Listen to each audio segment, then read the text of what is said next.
أعوذ بالله من الشيطان الرجيم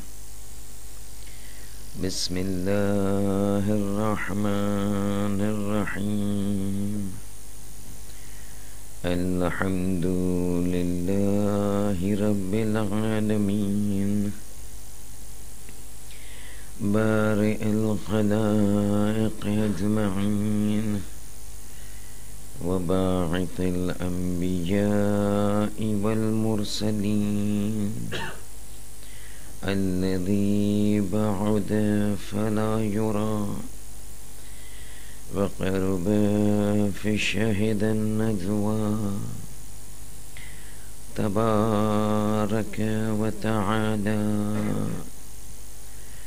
ثم الصلاة والسلام والتحية والإكرام على خاتم النبيين وسيد المرسلين والشفيع المذنبين الرسول المؤيد والنبي الممجد المصطفى الأمجد أبي القاسم محمد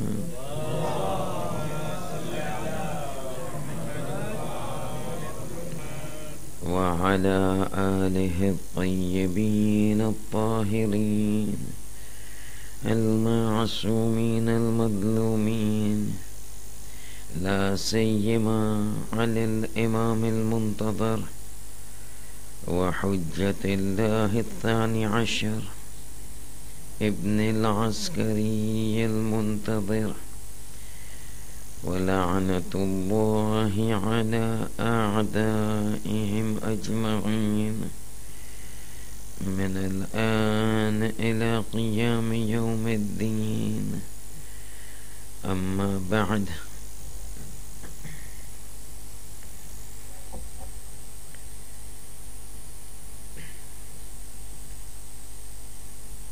شام غريبة the night of the strangers, a phase in the history of Islam in which the atrocities committed upon the Ahlul Bayt can only be compared by an event that took place earlier in the day at the Asr of Ashur.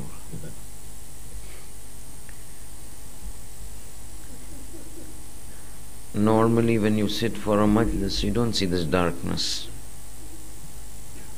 There's darkness everywhere at the Sham al-Gariba. Wherever the Majlis is set, you will see darkness. This darkness is a reminder of a darkness that took place after Karbala, that took place in Karbala after Ashura. Because this darkness reminds us of a night that a few hours earlier, what was a full-fledged family of Fatima, that entire family crumbles apart. And within a few hours, Zainab bint Ali, who has been the darling of everybody's eyes, within a few hours, this lady who was all around being surrounded by people like Akbar, like Abbas, like Qasim and Awna Muhammad, being doted upon, being guarded upon, being taken care of, suddenly finds herself becoming in the place of Abbas. Because now Abbas is not there, he's lying onto the close to Furat with his hands cut.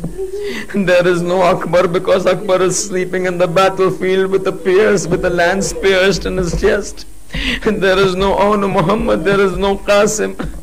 Zainab suddenly finds herself becoming the guardian of this entourage. Now this entire entourage is kafala, this caravan comes under the supervision of this lady Zainab. But the sequence starts off when, this week sequence starts off when after the Asr Ashur Hussein is Shaheed, and now there is nobody over there. There is no male remaining. Everybody has been killed save one male, save one male person. But that also, although a youth of 24 years is now appearing as old as a man, sleeping on the bed, hardly able to move. Sayyidul Sajideen, Zainul Abidin, lying onto the bed inside the tents. No males remain. Everybody are lying onto the plains of Karbala. At this point of time, when all the males were martyred, at one time the Ashqiya, the enemies, turned their attention to the tents. Riwayat says they would approach the tents and start setting fire to the tents. As the tent would be set on fire, everybody who would be in that tent would come running out and move into the second tent. As soon as the first tent would be burned, they would burn the second tent. All the people in the second tent would come running out into the third tent, and this continued till the second last tent was burned. Now when the second last tent is burned, everybody is now encompassed into one tent.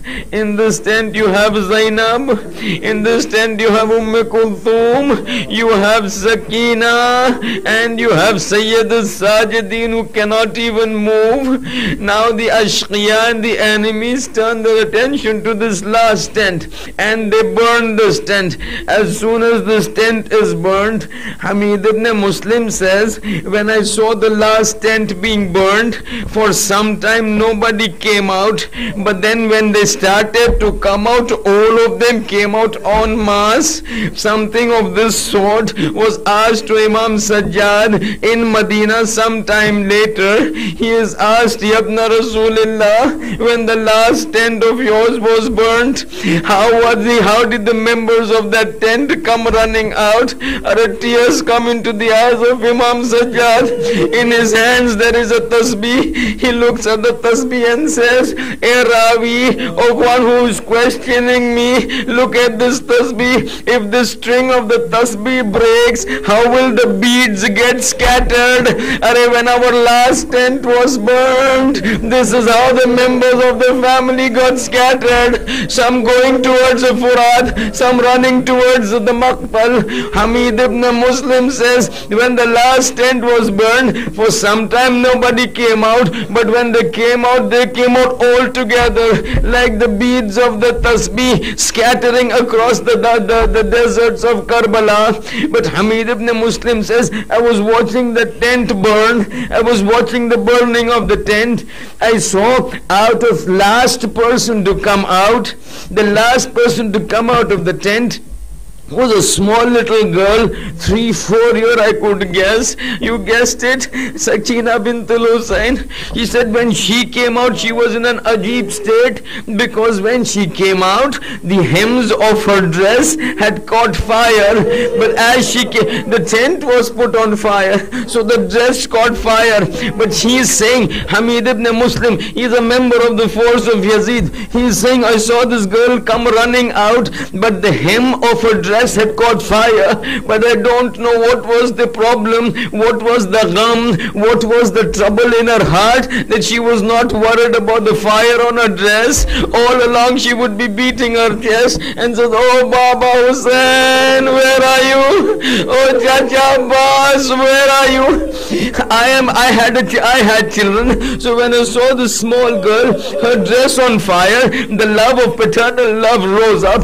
I moved forward to tell this girl to put out the fire. As I moved forward and put my hand out, as soon as she saw my hand approaching, she stepped back and says, do not touch me, oh man, you are not Muharram to me, you cannot touch me, I am the granddaughter of Fatima Zahra, you cannot touch me. He says, I folded my hands and said, oh Shahzadi, I don't want to touch you, it is just that I see your dress is on fire, I want to put out the fire. She gives the permission. Hamid says, I go and I put out the dress on fire. I put out the dress that was on fire. All of a sudden this small girl, instead of running away, turns to me and says, oh Muhsin, oh one who has done me a service, now that you have done a service to me, can you do me one more service? He says, tell me, how can I assist you? He says, the question that came left me astounded, left me flabbergasted. She's saying, do you know the way to Najaf Ashraf?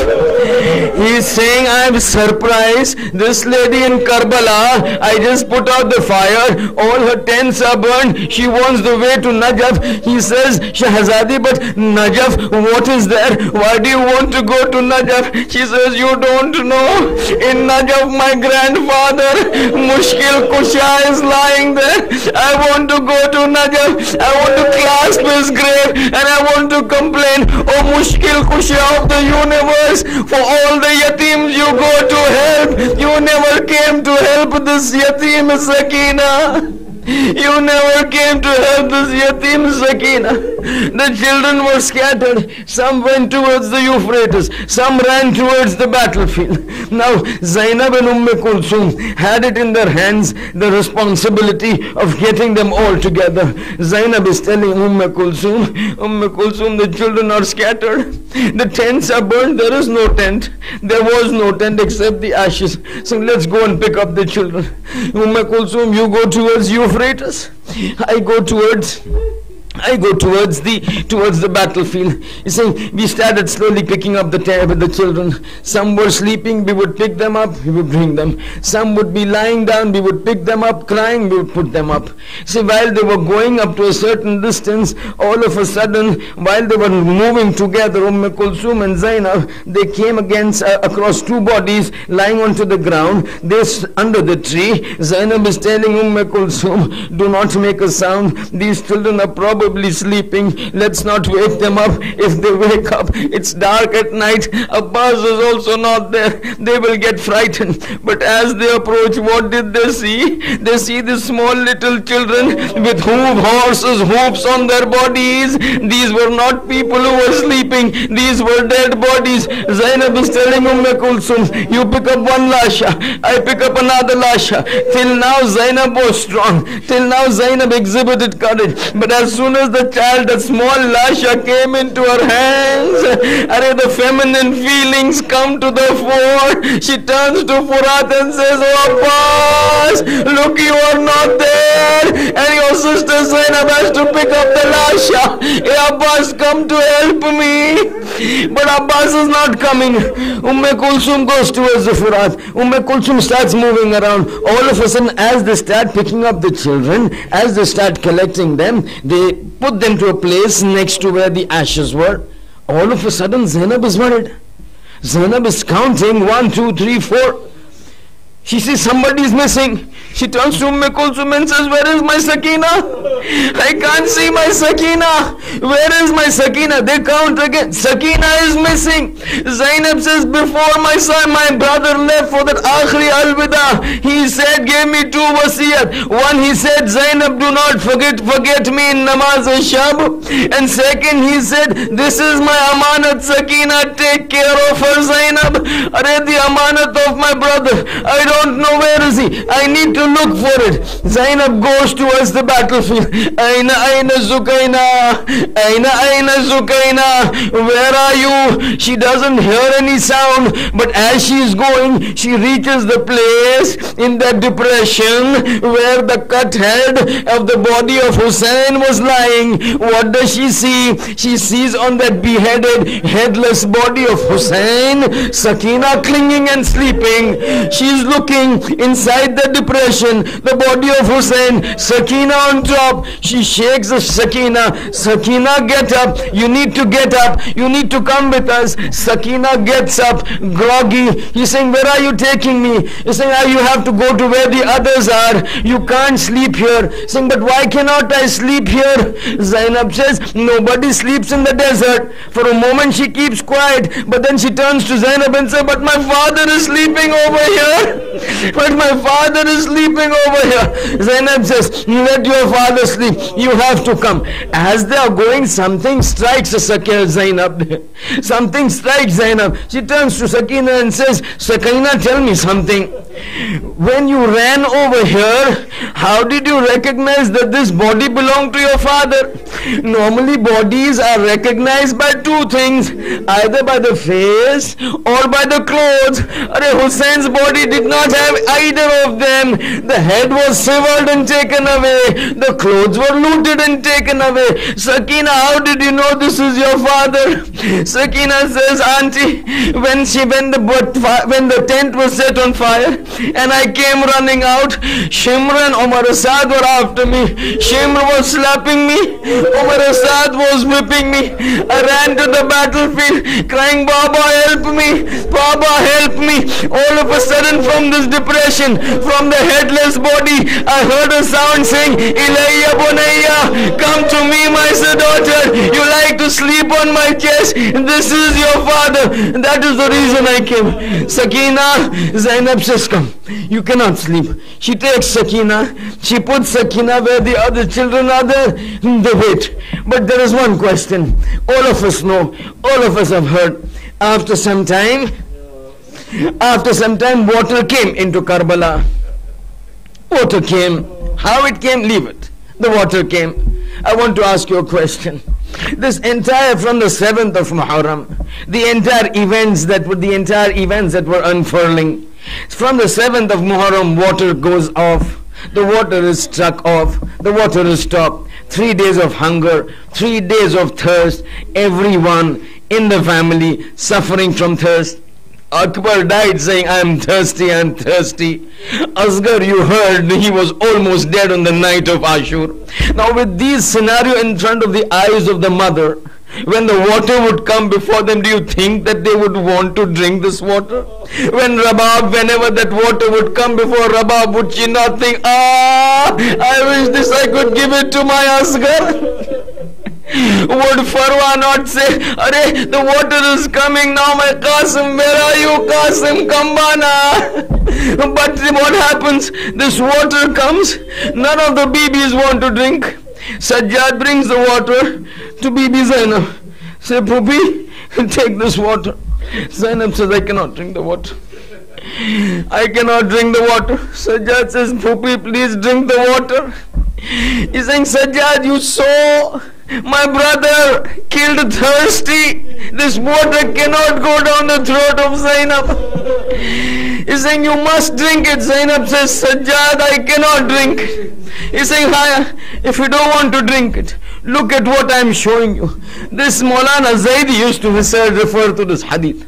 He puts his hand before the eyes of Zainab and says, Pupima, look through these fingers. Now as she looks into the skies, by the ijaz of Imamat, a certain portion of paradise opens up before her. What does she see? She sees the full Panchtan sitting over there. In the center is Hussein. Around him is the Holy Prophet, Amirul Mu'mineen, Hassan-e-Mujtaba and Fatimatu Zahra. Now she is seeing that portion. What happens as Hussein is there? Hassan, the Saqi Kawthar, Imam Ali comes with the water of Kawthar. Hussein, you have done your work, you drink this water. 3 days, my son, you have been thirsty. Hussein says, Baba, I cannot drink the water. The Holy Prophet comes forward.